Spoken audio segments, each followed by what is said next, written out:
Okay, as promised, this is the follow-on more in-depth review into my Samsung Note 5 Pro laptop. I'll go into more depth on the specification and how I've found it with day-to-day use. But before we go on, I'll just say I am so impressed with it. I've found it to be a real all-rounder, but you'll see why as we go into it.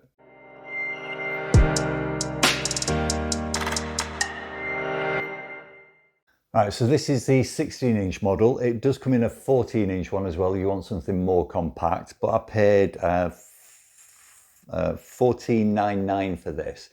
It was on offer because it was a pre-order. I also got a 1 terabyte storage model upgrade instead of the 568, again because it was on pre-order.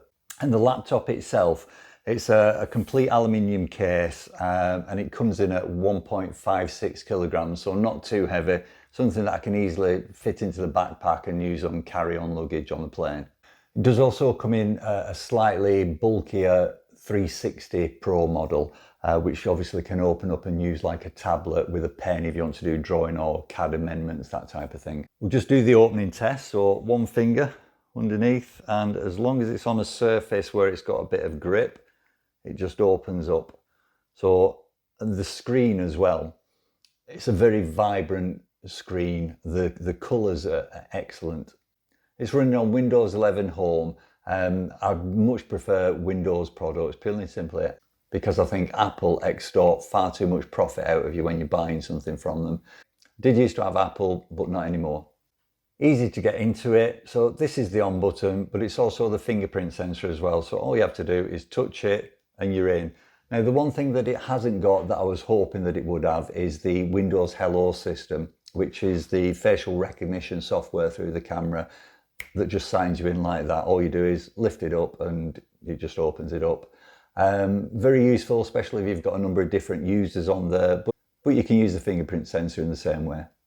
The screen itself is 120 Hz refresh rate, and it's a AOLED screen. And as I've already said, it comes in either a 14-inch or a 16-inch screen size. And the format of the screen is 16:10. So on a phone, for example, or a TV, you're looking at 16:9. With it being a 16:10, what you've got is a higher screen, which is useful on things like Word documents and Excel sheets.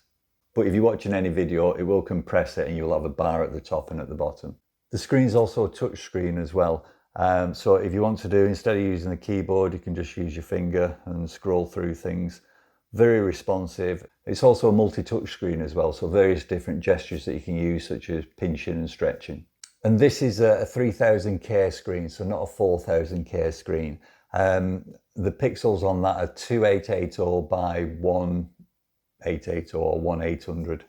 And it gives a reduced blue light as well, just so it's easy on the eye. But looking at it, you can't see any difference whatsoever. It's a really, really nice screen.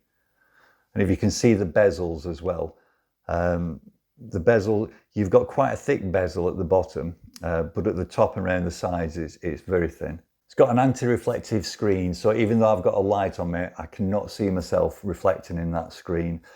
Very much like the Samsung, the Galaxy 24 Ultra that I've got. Excellent anti-reflective properties. Now, I have tried the touch screen with pens, so I've got a fold pen, doesn't work with that, and I've also got the Bluetooth pen from the 24 Ultra, it doesn't work with that. So it literally is just touch sensitive with your fingers. If we have a closer look at the keyboard, well, when you start typing, it is actually backlit and you can increase or decrease the lighting on that, which is useful. And obviously this is set out in the UK QWERTY.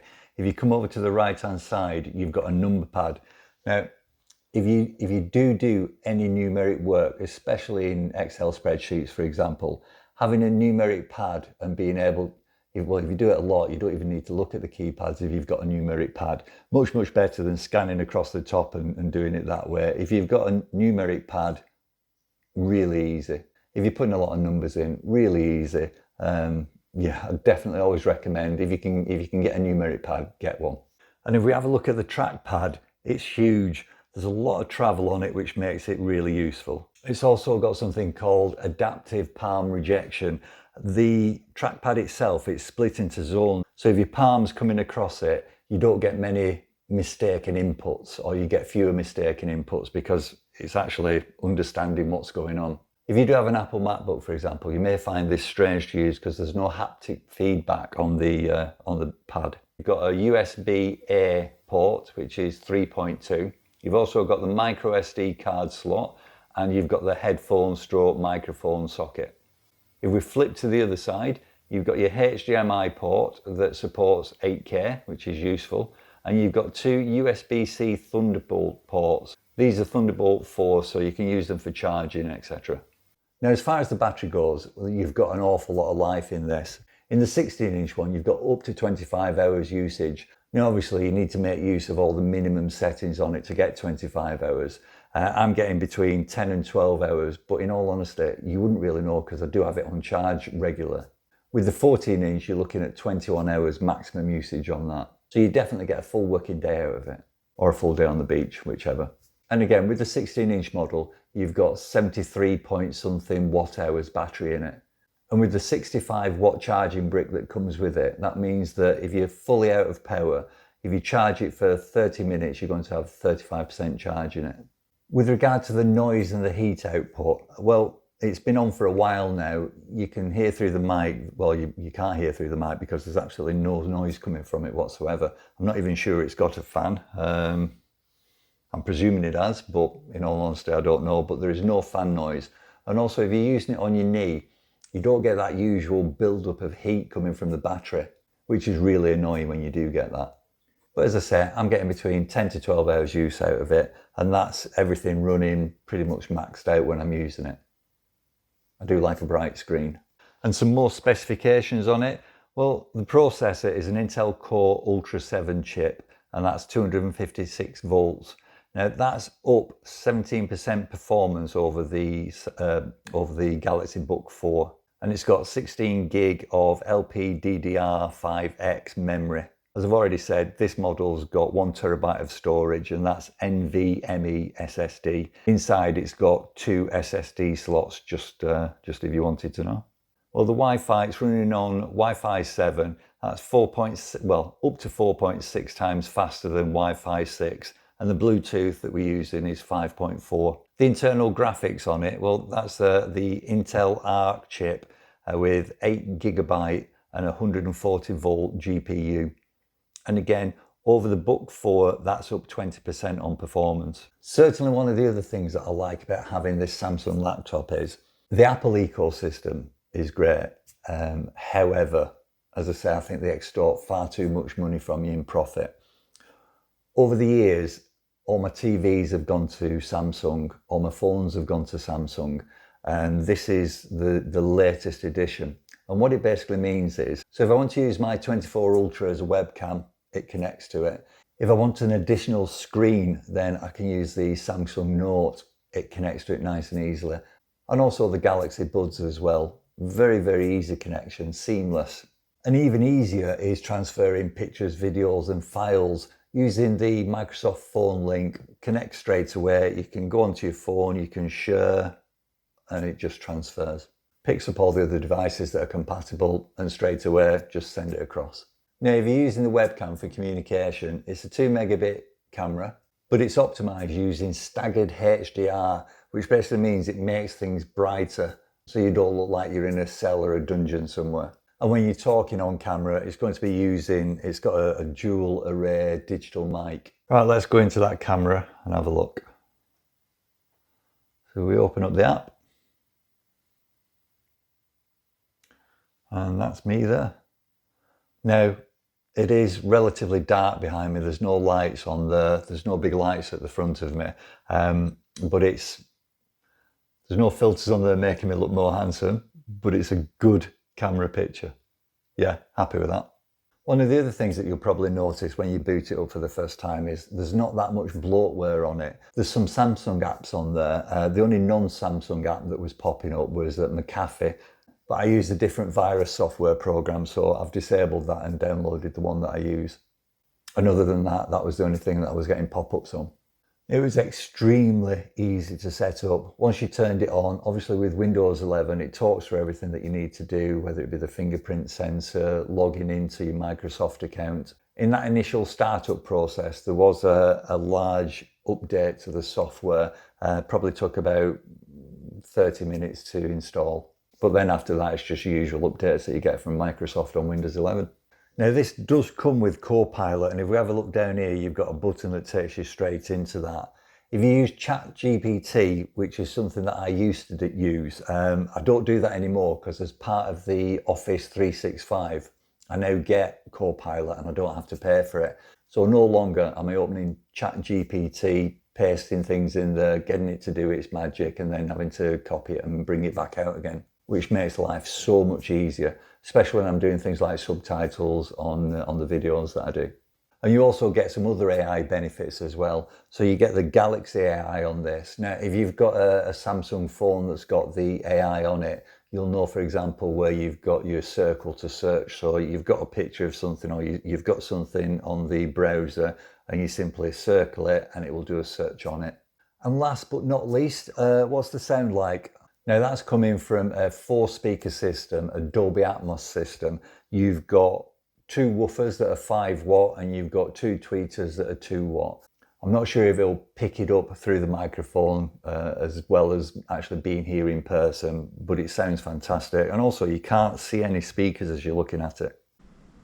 As you can see, I do like my knives, but more importantly, I like them to be sharp and to stay sharp. Now over the years I've bought lots of different devices to achieve that, but by far the most uniform and effective that I've purchased has been one of the rolling sharpeners.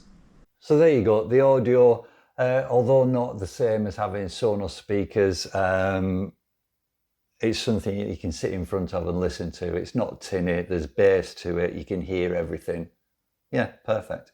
As I say, I also use it for video editing. Now, currently the main source of doing that I use is a Dell all-in-one. I think it's a 7880. It's great, but it's not portable. And while I'm away, as I said, I do like to do reviews of hotels and villas that I stay at. Now, I've done a quick comparison of the speed that it converts the video. So this is the Dell. That takes about 31 seconds. And this is the Book Pro. That takes about 34 seconds. So not that dissimilar, but certainly not the same with regard to portability and ease of use. So I'm very impressed with the Book on that one. Right then, so that's it. In summary, what do I think? Well, I was really pleased that I got the 1 terabyte of storage instead of the 568. The price at $15.99, I was happy to pay that. You can get laptops that are a lot cheaper, but they're going to be not as fast. The screen's going to be not as good. It's just an all-round package at $15.99, so I was happy at that. The keyboard and the trackpad work perfectly. I can QWERTY touch type, and this keyboard allows me to do that without looking down at the keys all the time. And it's not a noisy keypad by any means. You can hear it there. You know when you've depressed the button anyway, which is the main thing. The weight, well, at 1.56 kilograms, again, easily in the backpack. The charging time on it is negligible. And if it's flat and you need to use it quickly, well, that 35% charge in 30 minutes is great. You get the 65 watt charging brick with it and around about 5 foot of cable. It feels substantial. And when you open up the laptop, the hinges just work. It's smooth. If I move it around as I'm typing on it, this just doesn't move at all. So you're not being distracted by that. Plenty of ports, especially having 2 of the USB-C ports. The last laptop that I had only had the 1 USB port, so I had to get an adapter and carry that around with me. HDMI going out at 8K, that's good. And ultimately, is it something that I'd recommend? I would definitely recommend this Galaxy Book5 Pro. For the week that I've been using it, or just over a week, it's fulfilled everything that I've asked it to do. It's been quick, it's been quiet, it's not generated much heat.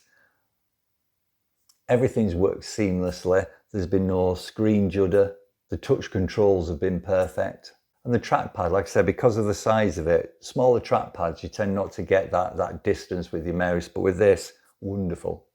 So there you go. Works for me. I'm recommending it. but it's up to you whether you want something like this.